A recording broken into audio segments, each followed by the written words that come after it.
இன்னும் பல ஆண்டுகள் அவர்களோடு கண்டிப்பாக துணை நிற்போம். நாம் ஒன்றும் திமுகவோ இல்லை மற்ற கட்சியோ இல்லை. அது கண்டிப்பா நமக்கு ஒரு மீள முடியாத ஒரு துயரம். மற்றபடி இந்த கேஸ் இதெல்லாம் ஒண்ணுமே இல்லை. இது எல்லாம் எதிர்கொள்வோம், ஒன்றும் பிரச்சனை இல்லை. இந்த 41 பேருடைய மரணம் மட்டும்தான் நம்மை பேரிடியாக தாக்கியது.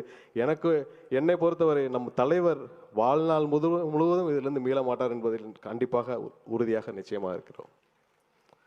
ஏனென்றால் மக்களுக்காக வந்த ஒரு தலைவருக்கும் மற்றவர்களுக்கும் உள்ள வித்தியாசம் அதுதான்.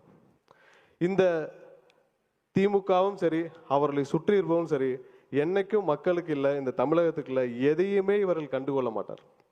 இந்த 1.5 மாசத்துல நம்ம எல்லாரையும் பார்த்த பொதுமக்கள் எல்லாம் சொல்லியிருப்பாங்க, பல டிவியில பார்த்துருப்போம். இந்த சதிகார கும்பல், இந்த சதிகார திமுக கும்பல் இத்தோடு அரசியல் விட்டு விரட்டப்பட வேண்டும் தான் ஒட்டுமொத்த தமிழக மக்களுடைய ஒட்டுமொத்த குரலாக இருக்கு. யாராவது ஒருத்தர் மாத்தி சொல்லியிருக்காங்களா? தமிழகத்துல எங்க போனாலும் நம்ம கேட்கக்கூடிய ஒரே வார்த்தை இந்த சதிகார திமுக கும்பல். இந்த கடந்த 1.5 மாசத்துல நம்ம கேட்கிற ஒரே வார்த்தை இந்த சதிகார திமுக கும்பல் இதோட அரசியலை விட்டு ஓடணும்ன்றதான்.